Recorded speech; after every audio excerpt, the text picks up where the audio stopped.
Si on augmente la consommation d'énergie de 2% par an, c'est pas beaucoup 2% par an, et 2% par an c'est la force des exponentielles, dans 1000 ans, il faudra 400 millions de fois plus d'énergie qu'aujourd'hui.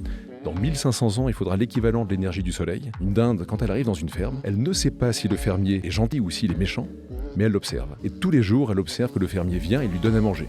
Quel que soit le temps qu'il fait dehors, qu'il pleuve, qu'il vente, qu'il tonne, qu'il grêle, qu'il neige, le fermier vient et lui donne à manger. Ce qui fait que naturellement, son indice de confiance a tendance à s'apprécier, jusqu'à atteindre son paroxysme le 1000e jour, veille de Thanksgiving. Donc on comprend bien qu'à 2% par an, déjà on se heurte à des limites physiques absolument considérables. Mais par contre, est-ce qu'on peut décarboner notre économie ? Oui, on peut décarboner en investissant dans des entreprises qui trouvent des alternatives, qui vont valoriser les gaz par les décharges, ou d'autres secteurs comme les énergies renouvelables, permettent quand même d'avoir une énergie décarbonée. Il n'y a pas d'énergie sans contrepartie. Même les éoliennes, même les panneaux solaires sur lesquels on considère qu'il faut investir parce qu'on a une dépendance très forte au monde extérieur, notamment sur les énergies fossiles au niveau européen. Bien comprendre qu'on importe en Europe 97% de notre pétrole, 90% de notre gaz, 50% de notre charbon. Donc il nous paraît indispensable d'investir et de flécher les capitaux vers des acteurs qui vont nous permettre d'électrifier nos usages, l'efficience énergétique, la mobilité bas carbone, la gestion des flux dans les villes. Les matériaux de construction optimisent l'herméticité thermique, renouvelable de l'amont à l'aval, ou encore la gestion de l'eau, la gestion des déchets et leur valorisation. Ça, ce sont des secteurs, pour donner quelques exemples, qui, de notre point de vue, vont connaître une croissance très forte dans les années à venir. Bonjour à toutes et à tous et bienvenue sur Perspective de vie. Comme vous le savez, sur cette chaîne, nous donnons la parole à des leaders d'opinion qui redéfinissent l'investissement, l'entrepreneuriat et la gestion patrimoniale. Et aujourd'hui, pour ce nouvel épisode, nous allons parler d'un sujet qui nous concerne tous, les enjeux de notre planète, de notre avenir, les enjeux pour la société d'un point de vue environnemental et en quoi notre argent peut jouer un rôle là-dedans. Et pour en discuter, j'ai le plaisir de recevoir Antoine Dumont, qui est directeur distribution et partenariat chez Ecofi. Ecofi, pour vous qui nous écoutez et qui ne connaîtraient pas, c'est une société de gestion qui ne se contente pas de rechercher la performance, mais qui investit aussi dans des entreprises qui répondent aux grands enjeux de notre temps, à savoir dérives climatiques, dépendance aux énergies fossiles, mobilité bas carbone et bien plus encore. Mais avant de plonger dans le vif du sujet, prenez 2 secondes pour vous abonner à notre chaîne. Ça nous aide beaucoup et ça vous permet de ne rien rater. Comme vous le savez, tous les dimanches, on sort une émission à 10h. Et maintenant que c'est fait, que vous êtes abonnés, on y va avec Antoine Dumont. C'est parti. Bonjour Antoine. Bonjour Célia. Bienvenue dans nos studios d'enregistrement Nova Prod. Merci d'être venu jusqu'à nous. Avec grand plaisir. Alors comme je disais, tu es directeur distribution et partenaire chez Ecofi. Mais avant qu'on parle d'Ecofi, moi j'ai envie qu'on parle un peu de toi. Tu as travaillé en société de gestion depuis plus de 15 ans, mais tu t'es orienté petit à petit vers des investissements responsables. Est-ce qu'il y a eu un moment clé dans ta vie, une prise de conscience particulière qui a fait que ça a tout changé pour toi et tu t'es plutôt dirigé vers les investissements responsables ? Alors, c'est toujours compliqué d'isoler un seul moment, mais s'il fallait que j'en prenne un, je pense que même 2 peut-être. Il y a 2 épisodes sans doute dans ma vie au cours des dernières années qui ont été des prises de conscience assez fortes. La première, ça a été le fait d'avoir été étudiant en 2007-2008 pendant la grande crise financière qui a amené au tapis quand même l'économie mondiale. Et j'avais eu la chance à cette époque, en master de finance, de faire un mémoire sur les CDO, les CDO carrés, enfin tous les produits complexes qui nous ont éclaté à la figure et qui m'ont montré à quel point, ça a été une prise de conscience que la finance était devenue extrêmement complexe. Et il y a déjà eu cette première prise de conscience de dire que j'avais envie d'aller vers des sociétés qui avaient une approche plus fondamentale de l'investissement, avec des critères extra-financiers aussi. Et la deuxième prise de conscience, qui est plus récente, ça remonte à une dizaine d'années, mais qui est beaucoup plus impactante encore, c'était le fait de me rendre compte que l'économie, telle que j'avais pu l'apprendre à l'école, avait un angle mort très important. Et finalement, l'économie ne prenait jamais en compte ni les ressources, ni l'énergie. Et aujourd'hui, on considère que, disons, le confort moderne que nous avons acquis réside essentiellement dans le progrès scientifique. Mais le progrès scientifique, sans les quantités astronomiques de matière et d'énergie pour le déployer, ne serait pas d'aucune utilité. Et finalement, c'est vraiment ce constat de dire que l'économie, c'est la contrepartie monétaire de la transformation de l'environnement par les énergies abondantes. Et en fait, quand on a des produits qui sont fabriqués, c'est de la transformation.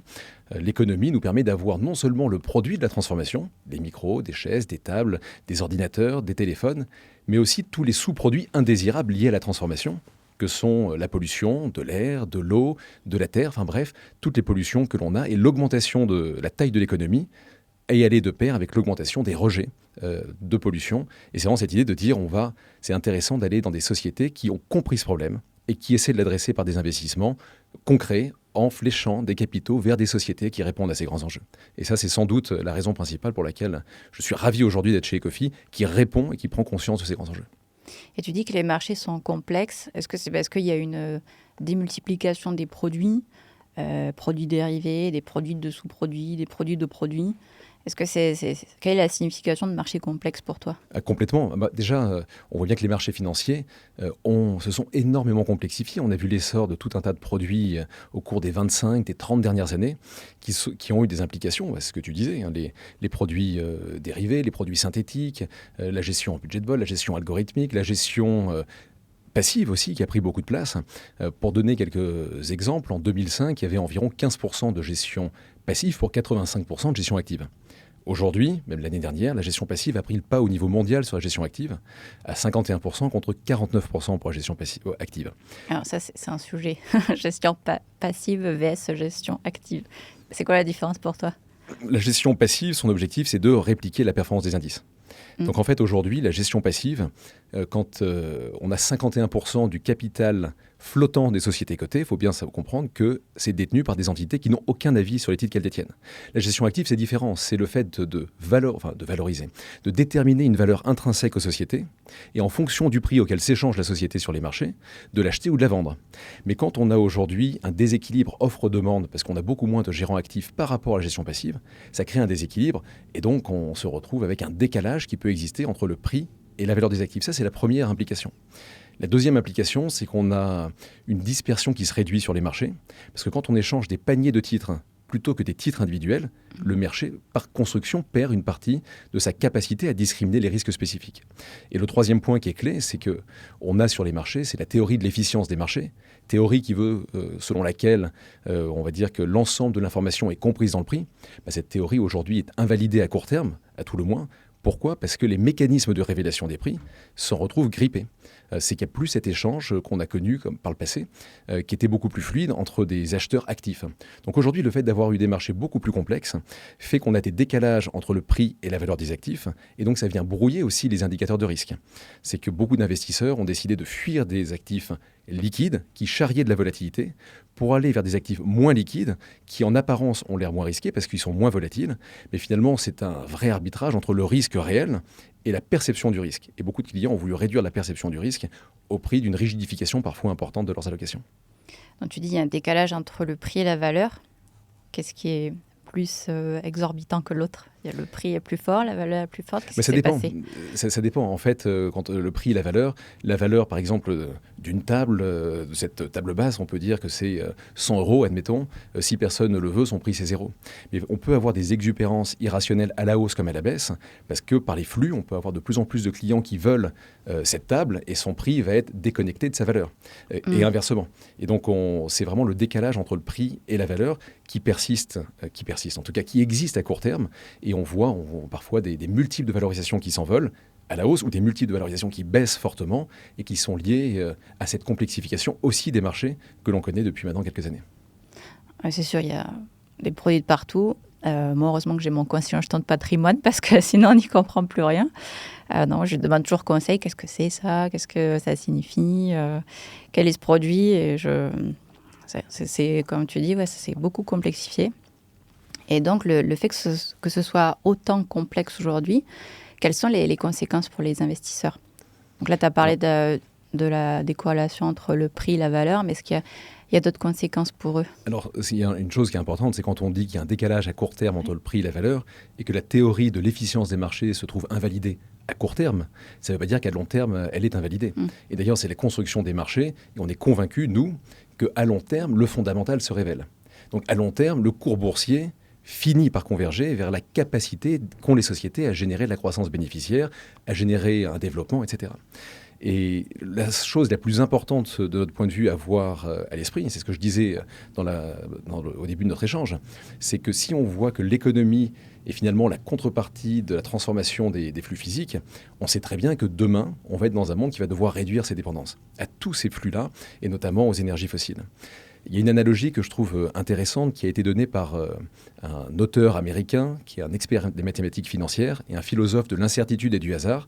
Cet auteur, il s'appelle Nassim Nicolas Taleb et il est connu notamment pour avoir publié un livre, Le Signe Noir, juste avant la crise financière de 2007-2008. Et ce que nous dit Taleb, c'est que finalement les marchés financiers reposent sur un support assez marécageux parce qu'on est toujours en train de regarder la fameuse gaussienne tellement évidente qu'on l'a appelée la loi normale, sans prendre en compte les queues de distribution, les fameux signes noirs, les événements imprévisibles qui, lorsqu'ils adviennent, changent la face du monde. Et Taleb poursuit en disant, il fait une analogie entre un investisseur et l'indice de confiance d'une dinde.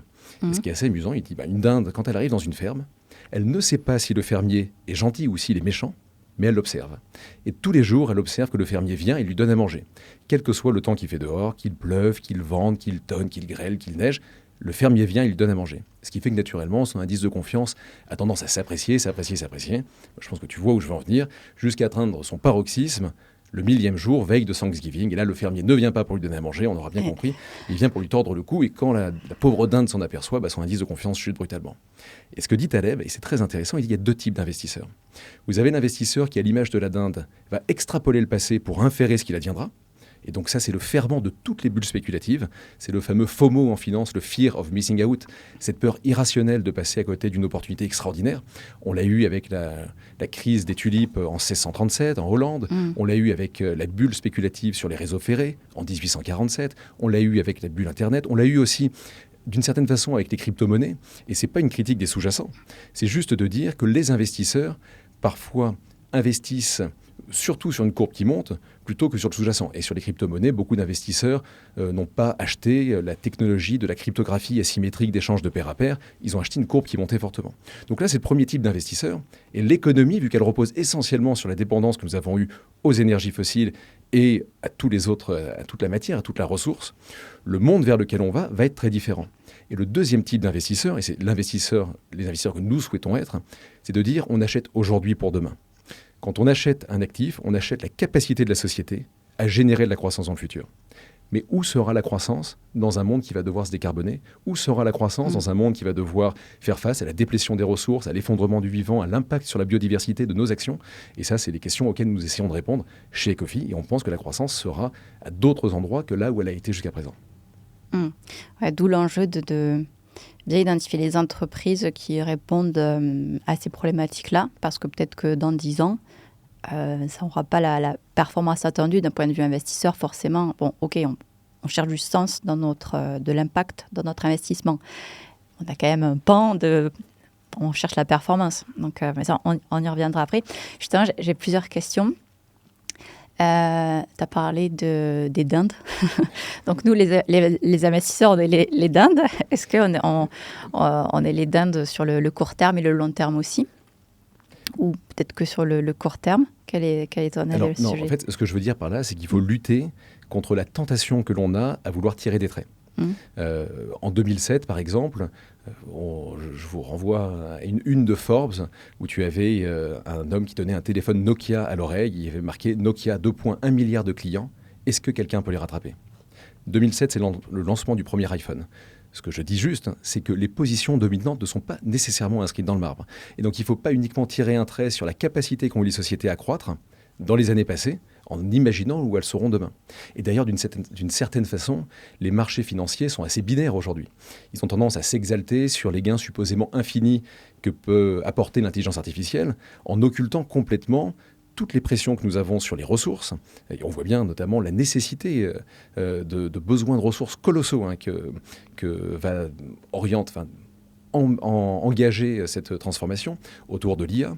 On ne regarde pas les dérives, toutes les externalités négatives autour de la dérive climatique. Alors on en parle d'un point de vue politique, les accords de Paris, etc. Mais ça, c'est quelque chose qui est occulté par les marchés. Les marchés regardent uniquement la croissance que l'on a à court terme. Mais évidemment, le monde dans son ensemble, c'est intéressant de comprendre où on sera demain. Et finalement, il y a vraiment un sujet à court, moyen terme que la finance et que l'économie en général ne prend pas, c'est le sens de ma première réponse, c'est de dire qu'aujourd'hui, l'économie suppose que l'énergie ne vaut rien, pas grand-chose, n'a pas beaucoup d'importance, parce que la part des coûts de l'énergie dans l'économie est si faible qu'on peut supposer ne pas s'en occuper. Alors même que, évidemment, le progrès technique, l'innovation, c'est du progrès technique diffusé largement grâce à de l'énergie et grâce à la consommation des matériaux.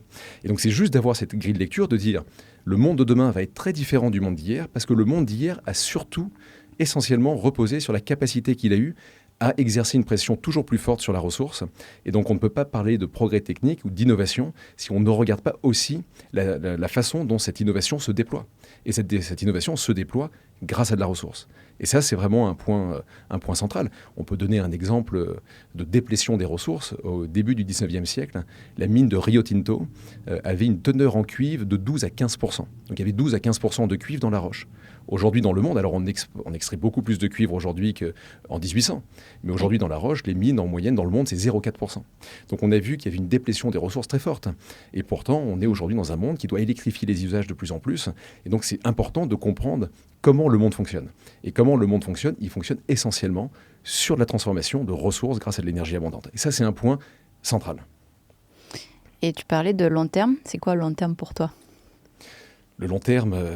Aujourd'hui, quand on voit la dérive, si on regarde juste la dérive climatique, on voit bien que les impacts sont déjà très présents.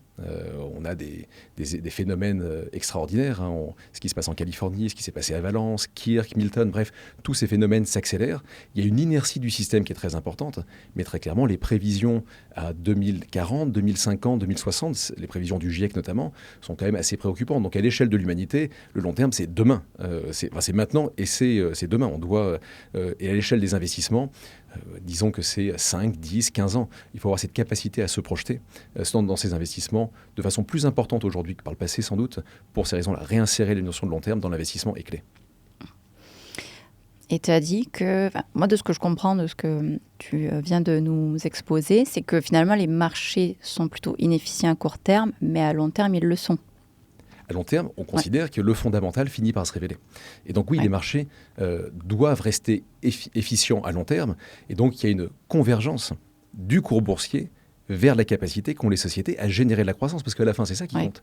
Est-ce que les sociétés ont un marché adressable qui augmente ? Est-ce que les sociétés ont des débouchés, arrivent à déployer une technologie, une innovation, un produit qui leur confère un avantage compétitif par rapport à leurs compétiteurs, comment elles arrivent à croître. Et la finance, à la fin, la valorisation de la société suit la capacité qu'a la société à croître. C'est ça qui est important, c'est d'abord la société qui croît, qui voit des marchés adressables se démultiplier, qui voit un cadre réglementaire plus propice, etc. Enfin, c'est vraiment la capacité de la société à croître. Et la finance, et c'est de dire qu'à long terme, la finance se révèle que les marchés restent efficients.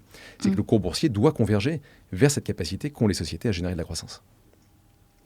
Et chez Ecofi, et même de manière générale, comment on fait alors pour repérer ces sociétés qui font de la croissance, les sociétés de demain?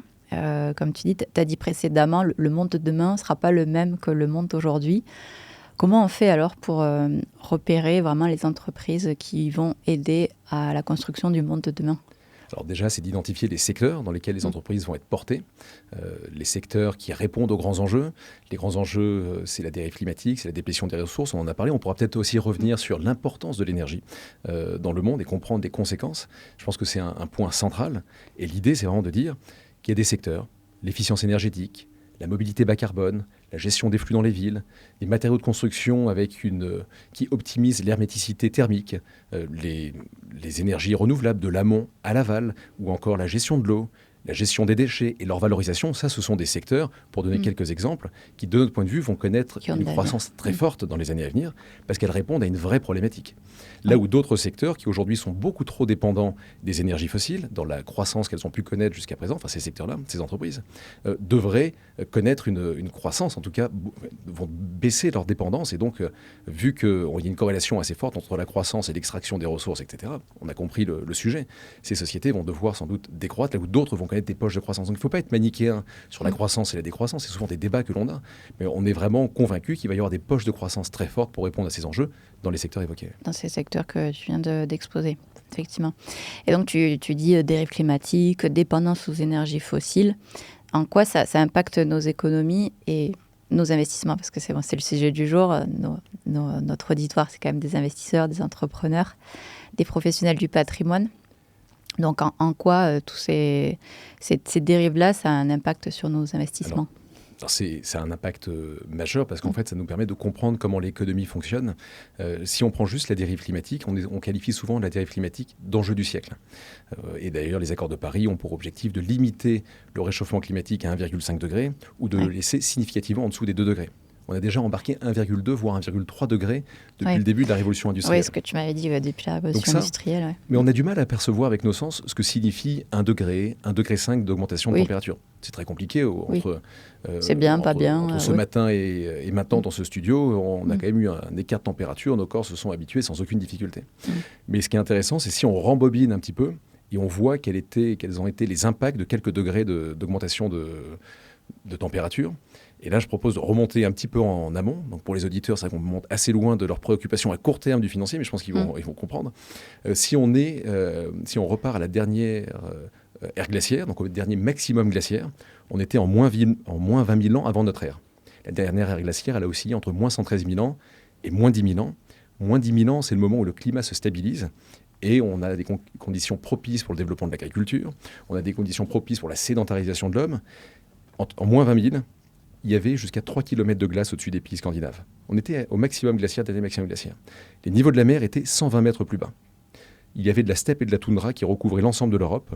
Et la France, ce qu'on appelle aujourd'hui la France, était composée d'environ 100 000 personnes qui devaient vivre dans des conditions qu'on imagine particulièrement hostiles. Entre moins 20 000 et moins 10 000, donc sur 10 000 ans, on a eu une augmentation de la température de 4 à 5 degrés. Juste 4 à 5 degrés, en 10 000 ans, qui ont eu comme conséquence de remonter les niveaux de la mer de 120 mètres, de rendre l'Europe fertile, propice au développement de l'agriculture. Bref, les transformations, elles ont été absolument massives. Là, en 170 ans, on a déjà embarqué 1,2 degré. Mais la grosse difficulté que l'on a sur ce sujet, c'est que 75% de la dérive climatique, on la doit à la consommation des énergies fossiles. Or, les énergies fossiles, c'est le monde moderne. C'est grâce aux énergies fossiles qu'on a réussi... qu'il y a de l'industrie. Qu'on a démultiplié notre puissance musculaire par un facteur de 200. Il faut bien comprendre que les énergies ne se sont jamais substituées les unes aux autres.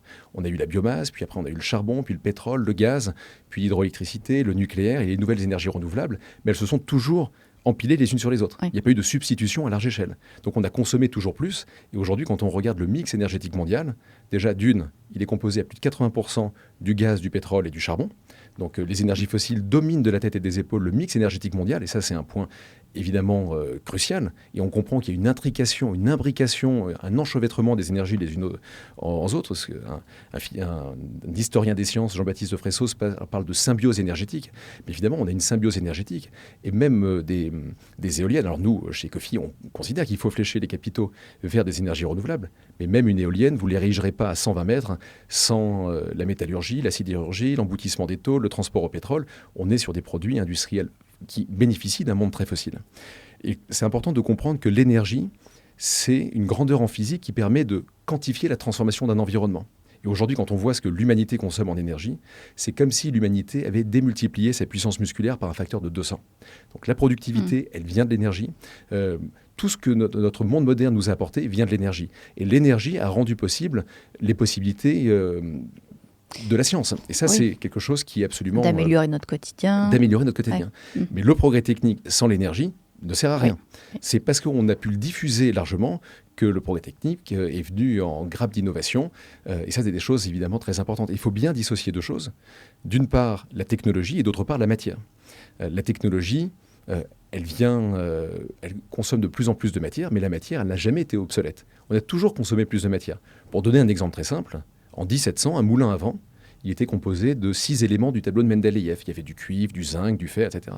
Aujourd'hui, un téléphone portable qui pèse en moyenne 200 grammes et qui a nécessité environ 200 kilos de matière pour être produit, donc on comprend bien tous les sous-produits indésirables liés à la transformation, il est composé de 60 éléments du tableau de Mendeleïev. Donc en fait, on augmente la pression, on exerce une pression toujours plus forte sur l'environnement pour produire des produits à forte technologie, mais qui sont extrêmement dépendants des matériaux et de l'énergie.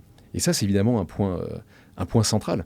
Et quand on regarde la façon dont on a démultiplié notre puissance musculaire, c'est eu des implications en chaîne. La première implication, c'est notamment d'avoir complètement déformé la structure de l'emploi. Avant, au début du XVIIIe siècle, il y avait dans les pays occidentaux 80% de personnes qui travaillaient dans l'agriculture. Aujourd'hui, c'est 1,5 à 3%. Parce que les machines se sont développées. Parce que les machines, parce que la mécanisation, c'est le pétrole. C'est le pétrole et le charbon, parce qu'on fait de l'acier grâce à du minerai de fer réduit par du charbon métallurgique. Et ces machines, les 1,5 milliard de voitures, les tracteurs, les camions, vont être après mus grâce à l'énergie du pétrole. Donc l'énergie, la dynamique matérielle du XXe siècle et du XXIe siècle dépend en grande partie du pétrole et du charbon. Et ça, c'est quelque chose de clé. Quand vous prenez un tracteur qui a 200 chevaux de puissance, c'est l'équivalent de 200 chevaux attelés devant. Oui. Mais un cheval, c'est l'équivalent de 7 bons hommes. Donc si on voulait avoir la même capacité de transformation de notre environnement sans tracteur et sans l'énergie abondante, il faudrait pour remplacer un tracteur de 200 chevaux, 1400 bons hommes qui auraient cette capacité à transformer l'environnement. Donc on comprend bien nos dépendances. Nos dépendances, elles sont massives. Et aujourd'hui, il faut changer de paradigme parce qu'il y a une double contrainte carbone. Il y a la contrainte en amont, qui est celle du tarissement géologique. Et on sait, depuis un rapport qui a été remis en 2018 par l'Agence internationale de l'énergie, qu'on avait dépassé le pic du pétrole conventionnel en 2008. Depuis, le pétrole augmente en volume. Il a atteint un plus haut en novembre 2018 grâce au pétrole de roche-mère américain, grâce au sable bitumineux canadien. Mais on a une limite géologique, et ce qui est logique. Le pétrole, le gaz, le charbon, ce sont des restes de vies anciennes qui ont mis entre plusieurs dizaines et plusieurs centaines de millions d'années à se constituer. Et donc, comme tout stock, quand on tape dans un stock, naturellement, de façon croissante ou constante, on atteint un pic naturel, et puis après, on décline. Donc, on a, en Europe, déjà dépassé notre pic au début des années 2000 sur le gaz et sur le pétrole. Donc, la situation, elle est quand même très différente aussi en termes d'investissement. Je pense que c'est important de le comprendre. Quand on voit le discours de Trump, drill, baby drill, etc., on dit, oui, c'est le mantra des républicains. Il ne faut pas oublier que grâce au pétrole de schiste, les Américains sont le premier producteur de pétrole au monde, avec 20% de part de marché. Le premier producteur de gaz au monde, avec un quart de la production mondiale, loin devant les Qataris. Premier dans tout, loin devant les Russes. Et donc évidemment, nous, en Europe, on n'a pas les moyens d'aller extraire de notre sous-sol, indépendamment de la dérive climatique, les mêmes ressources. Il y a un déficit de ressources qui est beaucoup plus important. Et donc, il faut flécher les capitaux vers des sociétés qui répondent à ces enjeux. C'est clé pour la souveraineté aussi européenne et ça offre à ces entreprises une capacité à croître dans les années à venir qui nous semble très importante. Donc, ce que je comprends de ce que tu dis, effectivement, on a multiplié, comme tu disais, les couches d'énergie fossile. On n'a pas substitué, on a multiplié. Ça a été bénéfique parce qu'on a pu améliorer notre quotidien, industrialiser, améliorer, être beaucoup plus moderne, faciliter notre vie de tous les jours. Mais le pendant de tout ça, c'est que finalement, on détruit notre planète. C'est ça. Et donc là, ce que tu dis effectivement, c'est de flécher les capitaux vers des entreprises qui respectent un peu plus la planète. Donc qu'est-ce que tu entends par là ? Qu'est-ce que vous faites, vous, chez Ecofi, à votre échelle ? Comment nous, les investisseurs, et puis vous, les sociétés de gestion, on peut justement améliorer tout ceci ? Alors déjà, c'est de bien comprendre comment une société va sélectionner les valeurs dans lesquelles elle investit. Chez Ecofi, et ça c'est une particularité, c'est une singularité, Ecofi ne fait que ça. On n'a pas un compartiment investissement socialement responsable qui jouxte un autre compartiment qui pourrait faire diamétralement l'opposé. On ne fait que ça. Que de la finance durable depuis maintenant 50 ans. On gère un peu plus de 8 milliards d'euros. On est un acteur très engagé. Et ça s'articule comment ? Ça se concrétise par finalement 100% de nos fonds ouverts qui sont encapsulés dans une méthodologie d'analyse propriétaire qui s'appelle Prisme chez nous et qui s'articule en plusieurs étapes. Première étape, on va analyser les critères environnementaux, sociaux et de gouvernance de toutes les entreprises qu'on va screener. Donc on va suivre environ 330 critères environnementaux, sociaux et de gouvernance qui couvrent l'ensemble de la responsabilité sociale des entreprises. Donc ça, c'est un point clé pour identifier les mieux-disants et les moins-disants. Donc ça, c'est la première étape. On surpondère systématiquement les indicateurs de résultats. Je ne vais pas rentrer dans le détail de la méthodologie, mais on a ce prisme autour de ces critères-là. Est-ce que tu as des exemples de points clés ? Parce que c'est vrai qu'on entend ESG partout. Qu'est-ce que ça signifie concrètement ? Par exemple, sur la partie environnementale, on va regarder les émissions de CO2 en tonnes émises d'une année à l'autre. Okay. Est-ce que la société est sur une trajectoire de réduction de ses émissions ? Dans la gouvernance, on va regarder l'équilibre des pouvoirs.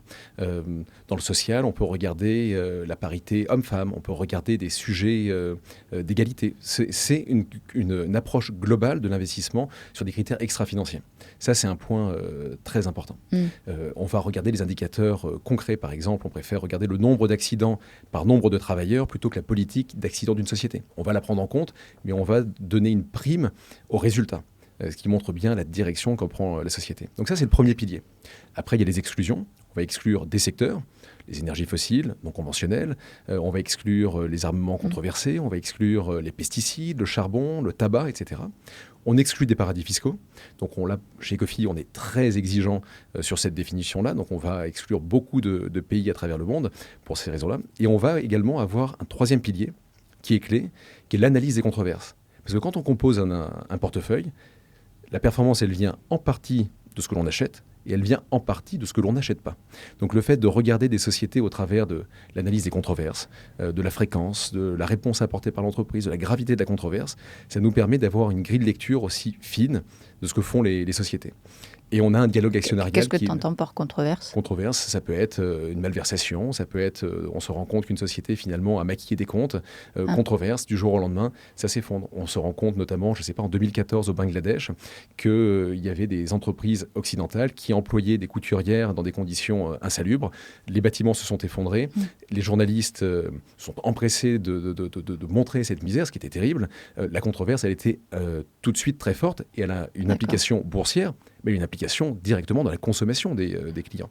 Les clients qui se détournent d'une marque parce que finalement, on se rend compte que socialement, c'est pas ça, qu'environnementalement, c'est pas ça. Un autre exemple... Oui, donc controverse, c'est qu'ils ne sont pas si ESG que ça.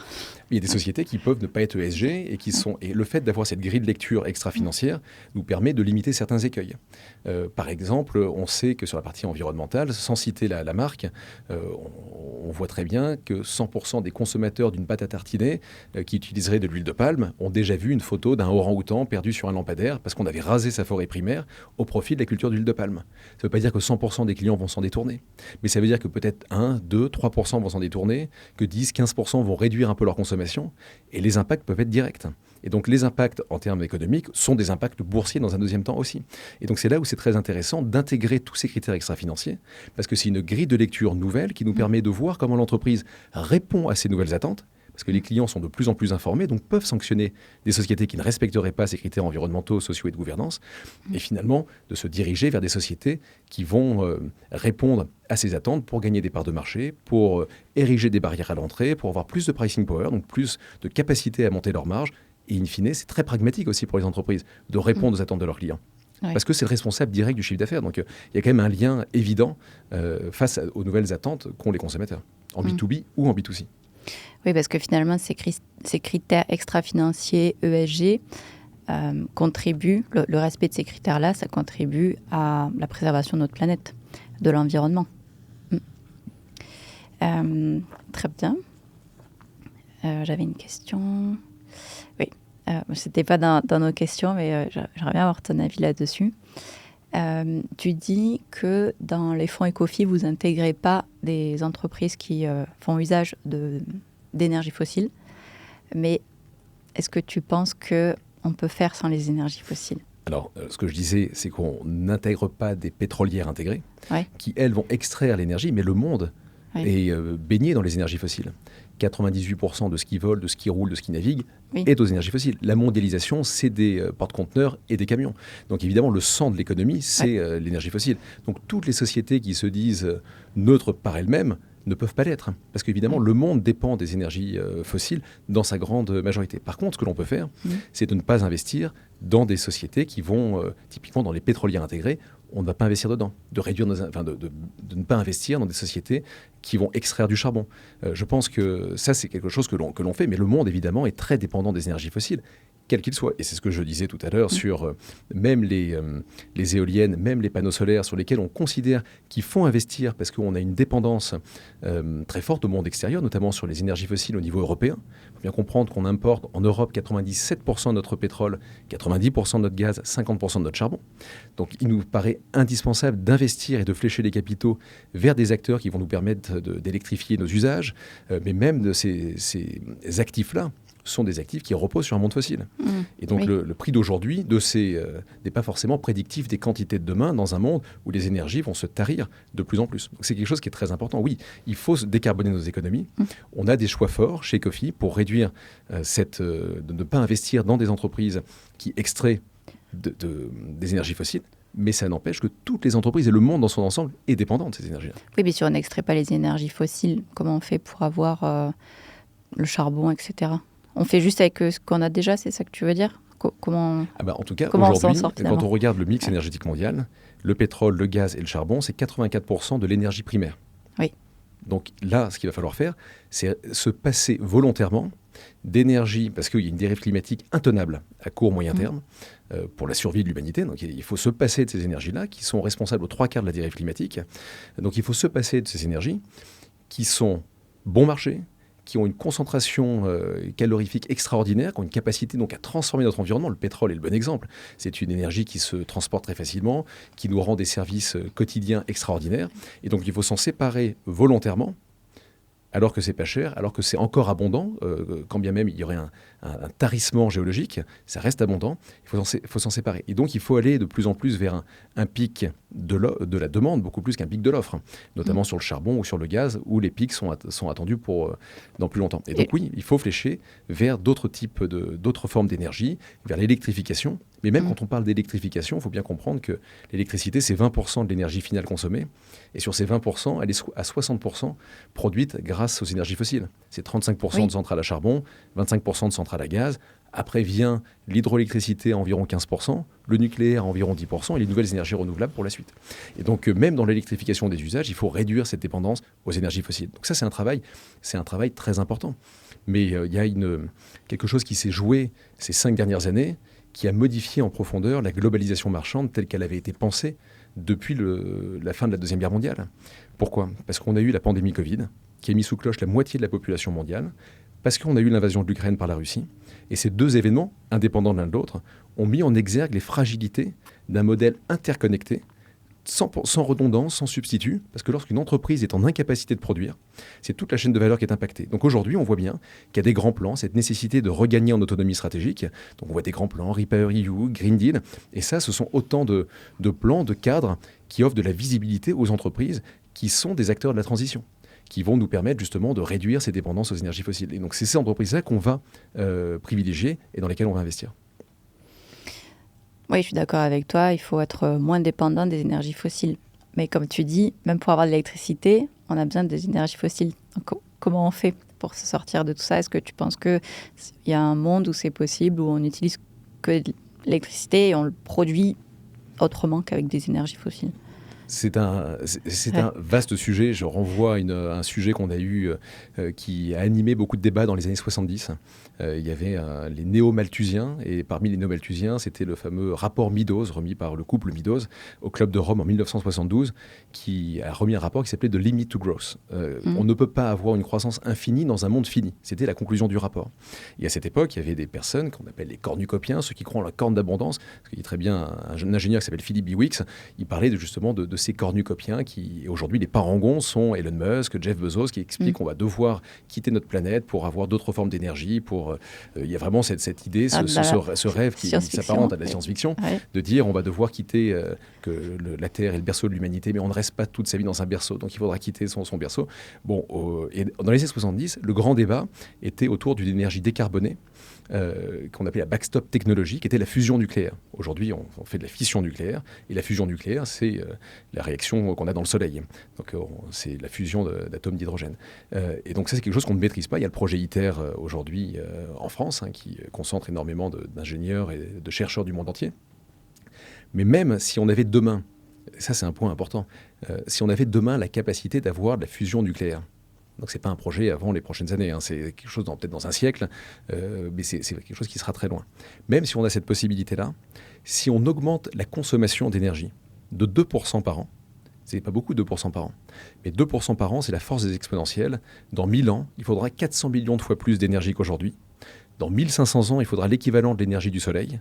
Et dans 3000 ans, ce qui est après-demain à l'échelle de l'humanité, la Terre a 4,5 milliards d'années, les hominidés, c'est 6 billions d'années, Sapiens, c'est 100 000 ans, Sapiens, c'est 20 000 ans. Donc dans 3000 ans, c'est demain à l'échelle de notre humanité. Il faudra l'équivalent de 200 milliards d'étoiles qui composent notre galaxie. Donc on comprend bien qu'à 2% par an, déjà, on se heurte à des limites physiques absolument considérables. Donc par contre, là je pars assez loin, mais par contre, est-ce qu'on peut décarboner notre économie ? Oui, on peut décarboner en investissant dans des entreprises qui trouvent des alternatives, qui vont valoriser les gaz émis par les décharges, par exemple, ou d'autres secteurs comme les énergies renouvelables, qui permettent quand même d'avoir une énergie décarbonée. Il n'y a pas d'énergie sans contrepartie. On ne parle pas d'énergie propre, on parle d'énergie décarbonée. Parce qu'il y a des contreparties qui sont liées à la matière qu'on utilise pour ces énergies-là. Donc c'est là où c'est aussi important d'avoir un discours de vérité, de dire oui, il faut y aller, on n'a pas d'autre choix parce qu'on est extrêmement dépendant, notamment en européen, de la ressource, il y a un déficit de ressources qui est très important, mais en plus de ça, il y a une dérive climatique qui est intenable, indépendamment de ce que pourra dire Trump, et indépendamment des extractions de pétrole supplémentaires aux États-Unis, la dérive elle concernera tout le monde, il faut se diriger vers une économie moins dépendante de ces énergies-là. Et ça passe par des investissements vers des sociétés qui apportent des solutions concrètes. Ça, on en est intimement convaincu. Est-ce que c'est une gageure? Est-ce que c'est un pari audacieux dans les années à venir? Certainement. Est-ce que c'est quelque chose qui va être simple? Oui. Certainement pas. Oui, non, il faut qu'il y ait une vraie transition, parce que c'est vrai que là, se passer des énergies fossiles du jour au lendemain, ça va être c'est juste compliqué. C'est aujourd'hui impossible. Impossible. Ouais. Le monde moderne repose sur ces énergies. Ouais. Et donc, on le voit. Ouais, et puis on peut pas régresser. Là, maintenant, alors, on ne va pas se passer de on sa ne lumière. Le on ne peut pas veut dire qu'on aura toujours, qu'on le veuille ou qu'on ne le veuille pas. Alors que ce n'est pas le cas. S'il y a un tarissement, quand bien même on ne le voudrait pas, en européen, on a des flux physiques qui sont moins nombreux depuis qu'on a dépassé notre pic de gaz et notre pic de pétrole en mer du Nord dans les années 2000. Et donc, ce n'est pas une question de volonté, c'est aussi une question de géologie. Et ça, c'est aussi un point important. De comprendre, et l'économie a cet angle mort fort, c'est qu'on ne prend pas en compte, justement, ce qui a permis au monde moderne d'advenir, à savoir la capacité de transformer de l'environnement, donc de la ressource, grâce à de l'énergie abondante. Et donc la contrepartie est l'économie, est une économie qui croît. Mais la croissance de la taille de l'économie est totalement corrélée à la croissance des émissions de CO2 depuis un siècle et demi. Oui. Et donc aujourd'hui, on est vraiment dans ce moment. Mais cette croissance de l'économie, cette consommation d'énergie fossile a permis aussi à l'humanité, en l'espace de 40 ans, peut-être un petit peu plus, dans les années 80, on était à plus de 40% de personnes qui vivaient sous le seuil de pauvreté. Aujourd'hui, on est à environ 10%. Ce recul de la pauvreté dans le monde a été rendu possible grâce à la mondialisation. Et donc aujourd'hui, on comprend bien qu'on est à un point de bascule, un moment très important, où il faut accélérer cette transition. C'est clé. Et donc, il faut que des acteurs financiers s'emparent de ces sujets, mais que les consommateurs aussi s'emparent de ces sujets. Parce que le succès des entreprises, c'est finalement le succès que les clients leur accordent. Quand on a quelques euros dans la poche, on a un bulletin de vote pour attribuer notre vote à telle entreprise ou telle autre. Mais à la fin, l'entreprise, c'est un collectif au service de ses clients. Plus l'entreprise répondra aux attentes de ses clients, plus elle aura de chiffre d'affaires, plus elle aura des produits qui répondront, qui seront différenciants, plus elle érigera des barrières à l'entrée, plus elle aura du pricing power, donc des marges plus élevées, plus elle générera du cash flow, du free cash flow, et plus son parcours boursier augmentera aussi. Mais ce sont des habitudes de consommation qu'il faut changer aussi. Donc on voit que la finance a vraiment un rôle clé à jouer dans la décarbonation de la société. C'est vrai qu'en France, on tape beaucoup sur la finance, mais au final, c'est surtout grâce à la finance, à des personnes comme toi, les sociétés de gestion qui vont aller rechercher les entreprises qui performent et qui recherchent à décarboner la société, qui veulent être plus respectueux de l'environnement, vous d'un côté, et les investisseurs de l'autre qui vont aller investir dans ces entreprises pour leur permettre d'aller toujours plus loin et faire toujours mieux. Alors la finance a un rôle clé, c'est indéniable, mais c'est surtout grâce aux clients des entreprises. Et grâce, en fait, il faut bien comprendre que la finance va huiler les rouages d'une certaine façon. Mais il y a plusieurs acteurs qui sont... Il y a les clients, il y a les consommateurs, mais en B2B ou en B2C, qui sont les responsables directs des chiffres d'affaires des sociétés. Les entreprises aussi qui répondent à ces attentes de façon pragmatique. On voit de plus en plus d'entreprises qui se rendent bien compte à la différence d'il y a 20 ans où elles pouvaient écrire dans leurs rapports annuels « on aime la planète, on est très vigilante à ce que l'on fait, etc. » Aujourd'hui, c'est un sujet pragmatique. Les entreprises, quand elles s'en emparent, c'est pour gagner des parts de marché, pour montrer qu'elles sont mieux disantes que leurs concurrents. Et donc, il y a quand même un cercle vertueux qui s'opère. Et au-delà de ça, il y a aussi la puissance publique, l'État au sens large, qui a une palette infiniment étendue, des transferts de budget, des subventions, des impulsions budgétaires, mais aussi un arsenal législatif. Le fait de privilégier tel secteur ou d'interdire tel autre, ça offre un cadre aussi au développement de certaines sociétés. Et certainement, à certains moments, on nous pose la question de dire oui, mais l'ISR, il y a un risque politique de décisions prises par les politiques, justement, qui peuvent impacter ou non. Mais en fait, le risque, il est encore plus important pour les entreprises qui ne respectent pas, qui ne seraient pas des acteurs de la transition. Évidemment, le sens de l'histoire, quand on voit la dépendance de notre économie aujourd'hui à ce monde très fossile, c'est un sens de l'histoire. On va devoir se diriger vers des sociétés qui portent la transition. Et donc le responsable principal, c'est le client. C'est de changer ses habitudes grâce à un environnement qui sera réglementaire plus propice pour que les entreprises se développent. Et nous, les financiers, on doit financer justement ces entreprises-là. En equity ou en dette, quand il y a des green bonds qui sont émises par des entreprises qui lèvent de la dette sur les marchés pour transitionner. Nous, on va souscrire à cette transition, à ces green bonds pour justement faciliter la transition d'acteurs encore aujourd'hui très polluants, que ce soit dans le commerce international, sur des gros acteurs, des porte-conteneurs et autres. Il y a vraiment ce souci de transition. Tu parles que justement les clients, consommateurs doivent faire à leur échelle. Toi, à ton échelle, Antoine, est-ce que personnellement, tu as des actions, tu as des habitudes, tu as mis en place certaines habitudes? Alors des habitudes qui ne sont pas du tout à l'échelle de ce qu'il faudrait faire, ça c'est sûr. Aujourd'hui, il faut bien quand même avoir à l'esprit qu'un Français émet en moyenne 10 tonnes de CO2 équivalent tous les ans. Que si on devait respecter les accords de Paris, il faudrait descendre à 2 tonnes à horizon 2050. Donc on voit bien qu'on est très très très loin de ce qu'il faudrait faire, sachant que les seuls services publics, je crois que c'est 1,9 tonnes chaque année par Français. Donc on voit bien... On ne se chauffe plus, on ne prend plus la voiture. Il y a des transitions qui seraient évidemment radicales. Après, sans être aussi radicales, on voit des exemples minimes. Non, mais des exemples minimes, ça a été de réduire la consommation de viande rouge, ça a été de consommer plus localement. Et on se rend compte que quand on est urbain, finalement, vu qu'on a tout à profusion dans les supermarchés tout au long de l'année, on ne fait plus vraiment attention à quand pousse quoi. Et ça, c'est quelque chose qu'on a essayé de refaire, de consommer de saison. Et ça change déjà beaucoup de choses. Et ça nous reconnecte un petit peu à une réalité, parce qu'on est complètement déconnecté dans les flux urbains au quotidien. Et aussi, quelque chose qui est peut-être plus en activité professionnelle, ça a été de réduire drastiquement, si ce n'est de complètement annuler les déplacements en avion au profit du train, parce qu'il était compliqué d'aller convaincre des clients, ne serait-ce qu'intellectuellement difficile, de dire on va à Nice un jour, on va à Toulouse un autre jour, on va à Brest, pour expliquer qu'il faut investir sur des fonds comme Ecofi Agir pour le climat, ou des fonds qui s'emparent de ces sujets de transition, et de faire des sauts de puce en avion, il n'y a pas beaucoup de sens. Donc là, c'est une réduction drastique de la consommation d'avion à titre professionnel, ça c'est évident. Avec les fonds Ecofi, est-ce que vous avez été confronté des fois à des sociétés finalement qui faisaient plus du greenwashing qu'autre chose? Il peut y avoir des sociétés qui font du greenwashing. Après, c'est plus aux risques et périls de la société, parce que lorsque ça se révèle, non seulement elles perdent leurs clients, c'est ce qu'on disait tout à l'heure avec quelques exemples, mais les cours boursiers sanctionnent très rapidement les entreprises. Et donc, c'est tout l'enjeu d'avoir en amont une grille de lecture la plus fine possible. Ça ne veut pas dire que regarder à travers du prisme environnemental, social et de gouvernance qu'on va passer au travers de tous les écueils, mais ça permet de limiter en partie ces écueils, ce greenwashing qui peut être fait par certaines sociétés. Et finalement, quand on achète une entreprise, on a le couple performance-risque. Et sur la partie performance, ce qui est important, et l'ISR pour ça nous aide, c'est d'aller vers des sociétés qui vont de plus en plus répondre à des attentes de clients et qui devraient voir donc leur business augmenter parce qu'elles ont un actif, une solution, etc., qui répond à cette attente. Donc l'ISR nous permet quand même d'avoir cette grille de lecture aussi sur le monde qui est et sur le monde qui vient.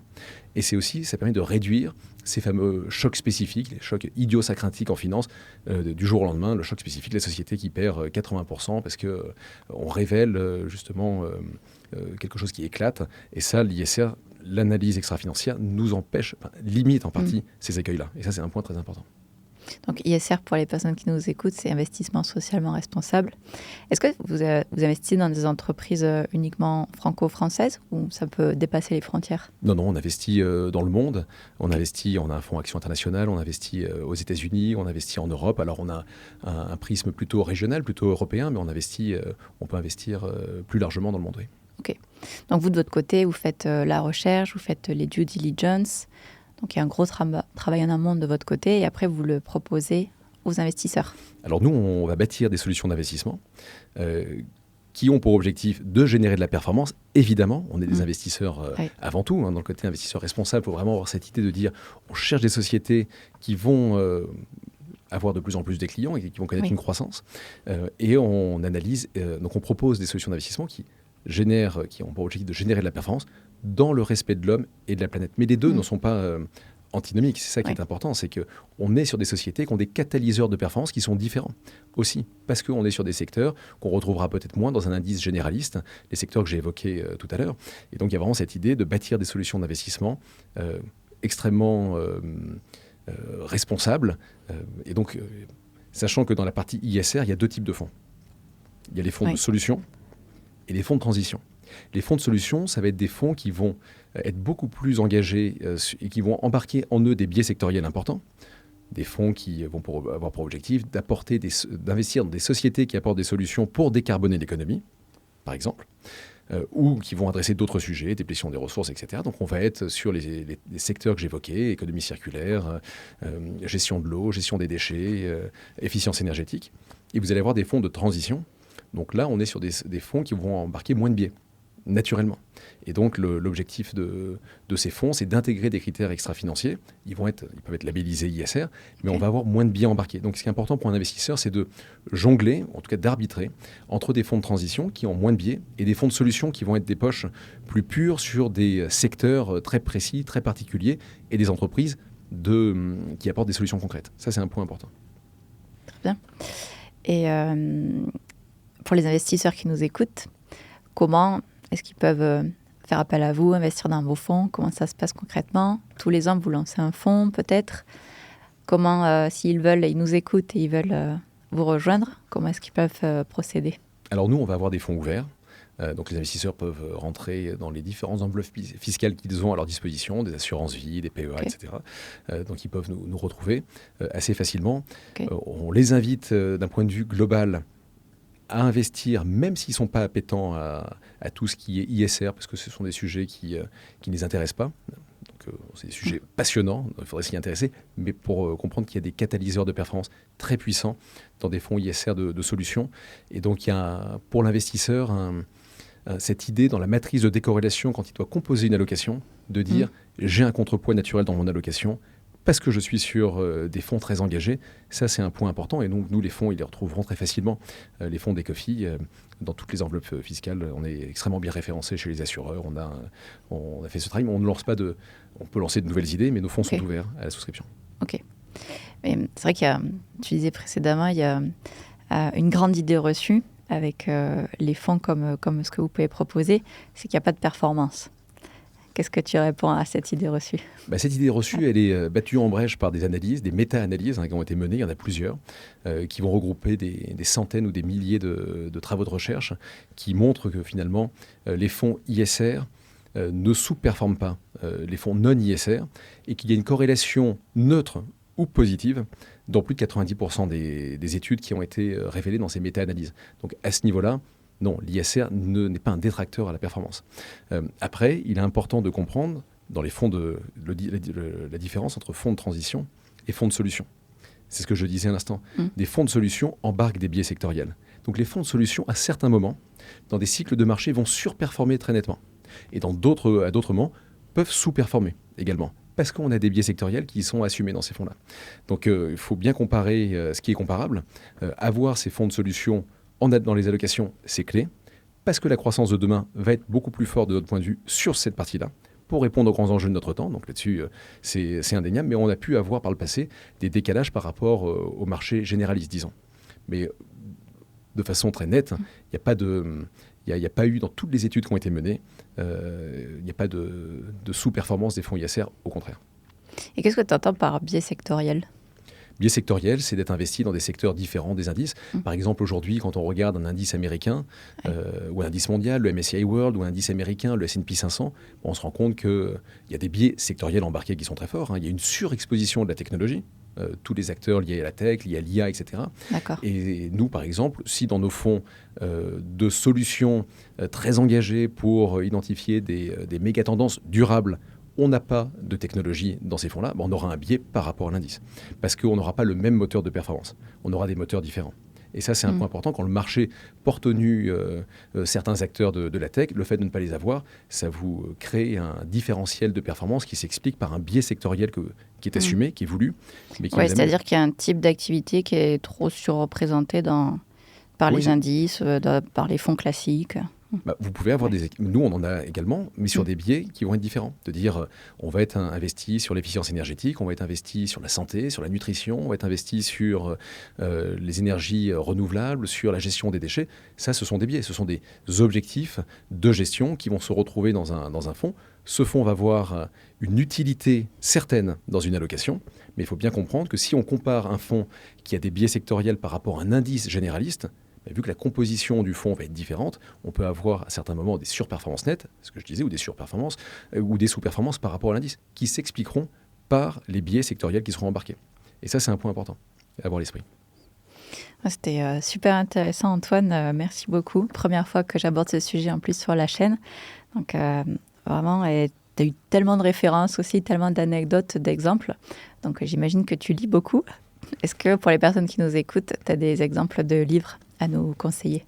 Alors si on reprend les sujets qu'on a évoqués rapidement, il y a un livre passionnant écrit par un scientifique qui s'appelle Václav Smil, qui s'appelle « Comment marche vraiment le monde », je crois, qui a été préfacé par Jean-Marc Jancovici, et qui montre finalement justement tous les sujets autour de l'économie et des sous-jacents physiques qui sous-tendent et qui président à cette réalité de l'économie dans laquelle nous sommes et du confort moderne qui est le nôtre. Donc c'est passionnant de regarder quels sont les piliers de notre civilisation et ce qui a permis l'avènement de cette société. Donc un livre à lire, vraiment intéressant.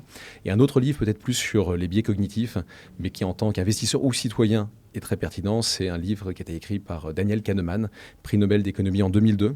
Le titre paraît un petit peu aride, c'est Système 1, Système 2, les deux vitesses de la pensée. Mais c'est passionnant. Et on voit à quel point finalement on est pris dans des biais cognitifs.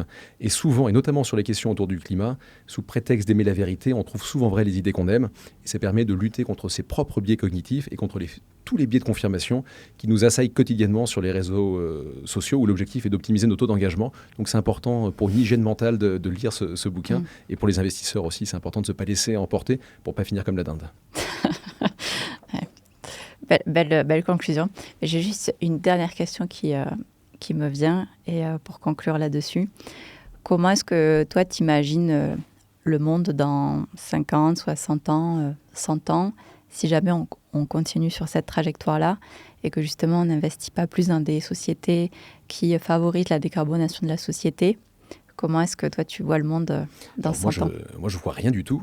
Parce que par contre, je lis les conclusions du rapport du GIEC. Oui. Et là, on peut voir que les conclusions sont implacables. À horizon 2070 ou 2080, si rien n'est fait, on aura 1 à 2 milliards de la population mondiale qui ne pourra plus vivre là où elle vit actuellement, parce qu'elle mourrait potentiellement, les conditions diront, ça ne veut pas dire que les gens vont mourir automatiquement, mais les conditions de vie, les conditions seraient létales, parce qu'il ferait trop chaud et trop humide, et les corps, même des corps sains, pourraient ne plus réguler, donc ils mourraient d'hyperthermie. Donc on aurait évidemment des mouvements de population absolument colossaux. Enfin, il faut bien comprendre que les enjeux qui sont face à nous sont absolument colossaux. Et donc, les conclusions, il faut regarder les conclusions du GIEC. Je rappelle que le GIEC, qui est parfois critiqué, le GIEC, c'est une instance onusienne qui a été créée il y a près de 40 ans, dont l'objectif n'est pas de mener dans son coin des travaux de recherche. Il se contente de compiler des travaux de recherche qui ont été publiés dans des revues scientifiques à comité de lecture. Et ça, c'est un point très important. 99,96% des articles qui traitent de ce sujet convergent sur la responsabilité de l'homme sur l'accélération du réchauffement climatique. Or, aujourd'hui, on a toujours 30% de climato-sceptiques. Donc, on voit bien la différence entre un consensus scientifique de personnes qui ont compilé tous les travaux de recherche sur ce sujet, qui est total, et de l'autre côté, un climato-scepticisme ambiant, mais qui vient du fait, encore une fois, que sous prétexte d'aimer la vérité, on trouve souvent vrai les idées qu'on aime. Ça, c'est pas très agréable de s'entendre dire que notre mode de vie est responsable de cette dérive et qu'on doit absolument changer. Donc c'est vraiment des choses très importantes à avoir à l'esprit. Et donc oui, se projeter à horizon 2060, 2070, 2080 ou 2100, je vous invite à regarder les conclusions du travaux du GIEC pour se rendre compte des implications. Ouais, c'est vrai que c'est intéressant aussi ce que tu dis. Là, tu disais précédemment, depuis la révolution industrielle, il y a eu plus 1,3 degrés. Il y a certains scientifiques qui disent c'est juste un cycle, c'est juste des cycles. Alors oui, on va revenir en arrière. Si je peux juste revenir sur 2 arguments climato-sceptiques et peut-être essayer de les battre en brèche. Le premier argument qu'on entend souvent, c'est celui-là, c'est juste des cycles. On a eu des périodes glaciaires, interglaciaires. Mais ce qui est totalement différent et inédit, ce sont les pas de temps. Parce qu'on sait que les périodes glaciaires, interglaciaires, elles sont sur des pas de temps très longs. C'est des cycles qui avaient été mis en exergue par Milankovitch dans les années 30. C'était un scientifique serbe qui montrait que, bien sûr, il y a l'axe de rotation de la Terre, il y a l'excentricité de la Terre, qui vont avoir des responsabilités sur des périodes glaciaires, interglaciaires notamment. Il y a tout un tas de facteurs qui rentrent en compte, mais notamment ceux-là. Mais là, on n'est pas du tout sur des pas de temps de plusieurs milliers ou de dizaines de milliers d'années. On est en 170 ans sur une courbe qui monte à une vitesse inédite. Ça, c'est le premier argument. Et le deuxième argument qu'on entend souvent, c'est celui qui consiste à dire que ce n'est pas l'activité humaine qui serait responsable du réchauffement climatique, mais plus l'activité solaire. Or, on envoie des ballons sondes dans la haute atmosphère depuis les années 70 et on se rend compte d'une chose, c'est que la haute atmosphère se refroidit. Et pourquoi elle se refroidit ? Parce qu'on émet des gaz à effet de serre supplémentaires liés à l'activité humaine. Et le principe des gaz à effet de serre, c'est d'absorber les infrarouges terrestres à longue longueur d'onde. Donc, ils ont des raies d'absorption dans l'infrarouge lointain. Et donc, ils vont absorber une partie du rayonnement tellurique. Donc, on a la haute atmosphère qui se refroidit, la basse atmosphère qui se réchauffe.